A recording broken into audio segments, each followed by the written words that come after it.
खुलुमबाय Bodoland एंखं television studio आं हायनार सिगयारि दिनैनि गाहाय रादाबफोराव दङ।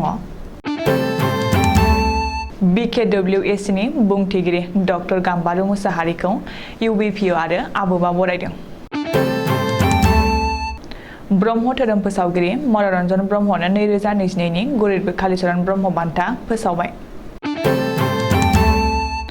सिमनायारि जेंनाखौ लाना आसाम मेघालयनि गिबि मन्थ्रिया अमित शाहजों सावरायदों। 10 बोसोरनि गेजेराव आसामा 28,000निबो बांसिन गावखौ फोथैना लानायनि केस। शशिकान्त दासआ बे समाव सोरखारि सुबुं, बियो सोरखारि खामानियाव फैगोन बुंदों हिमन्त। बिकि आली एनकाउन्टारनि सायाव नायबिजिरनो बिथोन। दानिया फैदो आबुं रादाबाव।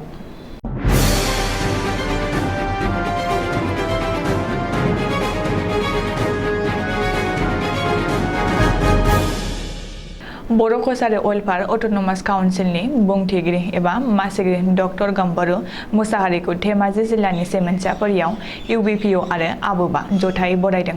मख'नो गोनांदि UBPO नि गायसनगिरि गाहाय नेहाथारि आरो आगुनि फोरोंगिरि गाम्बारु मुसाहारिया बावैसो सिगाङाव सेन्ट मादार टेरेसा मुलुगसोलोंसालिनिफ्राय अनारेरि डक्टर डिग्रीखौ मोननो हादोंमोन।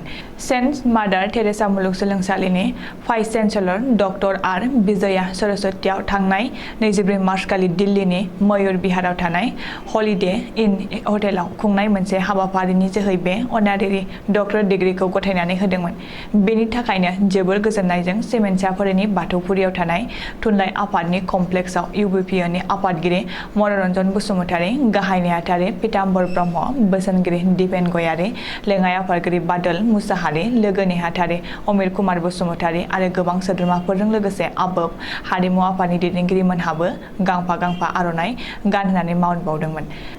नोजोर होनो गोनांदि डक्टर गाम्बारु मुसाहारिया 1987 निफ्राय 1990 मायथाइसिम सिसुपानि दखरा एबसुनि गायसनगिरि गाहाय नेहाथारिमोन। 1990 निफ्राय 1994 सिम गलाघाट जिल्ला एबसुनि गाहाय नेहाथारिमोन। बेनि अनगायैबो 1994 मायथाइनिफ्राय 1998 सिम गलाघाट जिल्ला बर' थुनलाइ आफादनि लोगो नेहाथारिमोन आरो बेनि उनाव 1998 निफ्राय 2004 सिम गलाघाट जिल्ला एबसुनि आफादगिरि जाबोदोंमोन।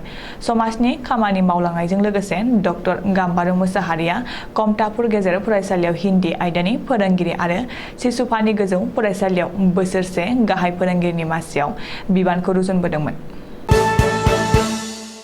धेमाजि जिल्ला सेमेन्साफारियाव गुरुदेव कालीचरण ट्रास्टनि मोनसे गेदेर मेल खुंनानै 2022 मायथाइनि गुरुदेव कालीचरण ब्रह्म बान्थाखौ फोसावबाय। 2022 नि बे बान्थाखौ ब्रह्म धोरोम गाहाय फोसावगिरि मनरन्जन ब्रह्मनो होनाय जागोन होननानै फोसावनाय जादों। गुरुदेव कालीचरण ब्रह्म ट्रास्टनि आफादगिरि डक्टर अजित बर' आरो गाहाय नेहाथारि पियारि महन ब्रह्ममोनहा गेदेरमा मेलाव बयनोबो मिथिहोखांनायनि उनाव खौरांगिरिनि सिगाङाव फोरमायदों।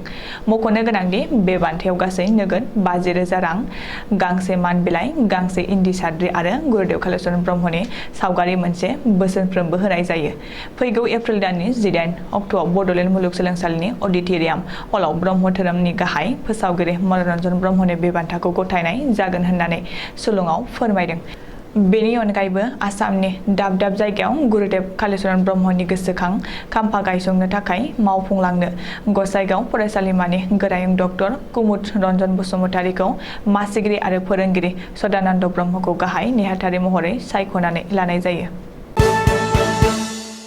आसाम आरो मेघालय सिमनायारि जेंनाखौ लाना दरनैबो रायजोनि गिबि मन्थ्रि डक्टर हिमन्त बिश्व शर्मा आरो घनराज चांमा मोनहा दिनै गोदान दिल्लीयाव मिरु नखर मन्थ्रि अमित शाहखौ लोगो हमदों।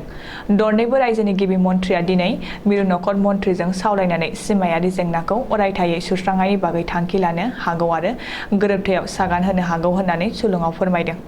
मख'नो गोनांदि बे जारिमिनारि सावराय जथुम आरो गोरोबथानि गेजेरजों आसाम मेघालय रायजोनि 50 बोसोर गोजाम सिमायारि जेंनाया सुस्रांजानो हागौ होननानै मिजिंथिदों।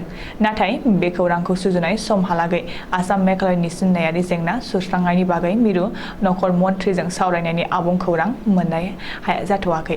बे जारिमिनारि सावराय जथुमनि थाखाय गिबि मन्थ्रि डक्टर हिमन्त बिश्व शर्माया मैया हरावनो हादरनि राजधानी गोदान दिल्ली फारसे रावना होदों।